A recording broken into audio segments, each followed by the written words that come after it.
Hi dear friends, അസ്സലാമു അലൈക്കും, നമസ്കാരം. Welcome back to my channel. എല്ലാവർക്കും സുഖമായിരിക്കുമെന്ന് കരുതുന്നു.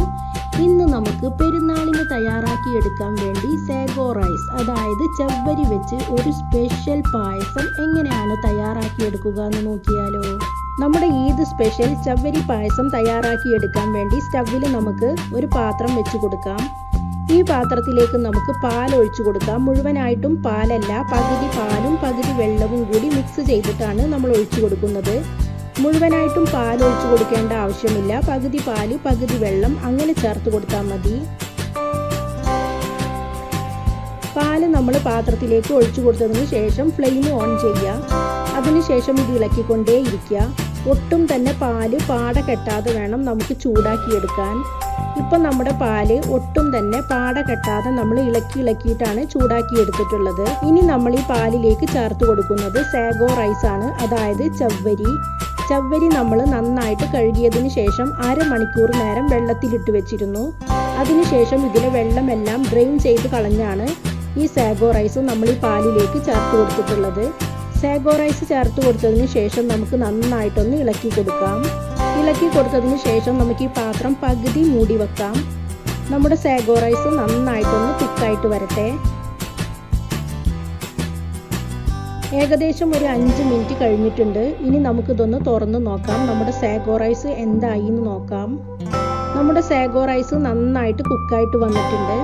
നല്ല കണ്ണാടി പോലെയാണ് വന്നിട്ടുള്ളത്. ഇതുപോലെ വരണം. നമ്മൾ വെള്ളത്തിലിട്ട് വെച്ച കാരണം കൊണ്ടാണ് വെറും 5 മിനിറ്റുകൾ കൊണ്ട് ഈ സാഗോ റൈസ് ഇത്ര പെട്ടെന്ന് കുക്കായിട്ട് വന്നത്. സാഗോ റൈസ് നന്നായിട്ട് കുക്കായി വന്ന ശേഷം നമുക്ക് ഫ്ലെയിം നന്നായിട്ട് കുറച്ച് വെക്കാം. ലോ ഫ്ലെയിമിൽ തന്നെ വെക്കുക. ലോ ഫ്ലെയിമിൽ വെച്ചതിന് ശേഷം നമ്മൾ ഇതിലേക്ക് ചേർത്ത് കൊടുക്കുന്നത് 2 ടീസ്പൂൺ മുഴുവനായിട്ടുമുള്ള കസ്റ്റാർഡ് പൗഡർ എടുക്കുക. അത് നമ്മൾ 1/2 ഗ്ലാസ് വെള്ളത്തിൽ നന്നായിട്ട് കലക്കിയതിന് ശേഷമാണ് ഒഴിച്ചു കൊടുക്കുന്നത്. കസ്റ്റാർഡ് പൗഡർ ഒഴിച്ചു കൊടുക്കുന്ന സമയത്ത് വീണ്ടും ഒന്ന് നന്നായിട്ട് കലക്കിയെടുക്കണം. അതല്ലെങ്കിൽ പെട്ടെന്ന് കട്ട പിടിച്ചു പോകും. കസ്റ്റാർഡ് പൗഡർ ഒഴിച്ചു കൊടുത്തതിന് ശേഷം നന്നായിട്ട് മിക്സ് ചെയ്തിട്ട് ഇളക്കി കൊടുക്കുക. ലോ ഫ്ലെയിമിൽ തന്നെ വെക്കാൻ വേണ്ടി മറക്കരുത്. നമ്മുടെ കസ്റ്റാർഡ് പൗഡർ ഒന്ന് കുക്കായിട്ട് കിട്ടണം. 2 മിനിറ്റിന് ശേഷം നമുക്ക് ഫ്ലെയിം ഓഫ് ചെയ്യാം. ഇനി നമ്മൾ പായസത്തിലേക്ക് മധുരത്തിന് വേണ്ടി യൂസ് ചെയ്യുന്നത് മിൽക്ക് മെയ്ഡ് ആണ്.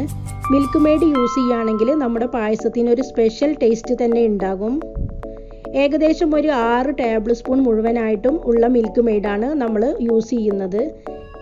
1/2 ലിറ്റർ പാലിലേക്ക് 6 tablespoon Milkmaid use ചെയ്യുകയാണെങ്കിൽ അത്യാവശ്യം നല്ല മധുരം ഉണ്ടാകും. ഇനി നമുക്ക് മധുരം ബാലൻസ് ചെയ്യാൻ വേണ്ടി ഒരല്പം ഉപ്പും കൂടി ചേർത്ത് കൊടുക്കാം. നമ്മുടെ പായസത്തിനെ ഒന്ന് സ്പെഷ്യൽ ആക്കാൻ വേണ്ടി 1/2 ടീസ്പൂൺ അളവിലുള്ള വാനില എസൻസ് കൂടി ആഡ് ചെയ്ത് കൊടുക്കാം. വാനില എസൻസ് കൂടി ചേർത്ത് കൊടുക്കുകയാണെങ്കിൽ നമ്മുടെ പായസത്തിന് അടിപൊളി ടേസ്റ്റ് ആയിരിക്കും. വാനില എസൻസ് കൂടി ചേർത്ത് കൊടുത്തതിന് ശേഷം നമുക്ക് നന്നായിട്ടൊന്ന് മിക്സ് ചെയ്ത് ഇളക്കി കൊടുക്കാം. ഇനി നമുക്ക് വേറൊരു പാന് വെച്ച് കൊടുക്കാം. ഈ പാന് നന്നായിട്ട് ചൂടായി വരുന്ന സമയത്ത് ഇതിലേക്ക് നമുക്ക് അല്പം ഗീ ഇട്ട് കൊടുക്കാം. ഗീ മെൽട്ടായി വരുന്ന സമയത്ത് ഇതിലേക്ക് നമുക്ക് കുറച്ച് കാഷ്യൂ നട്ട്സ് ഇട്ട് കൊടുക്കാം.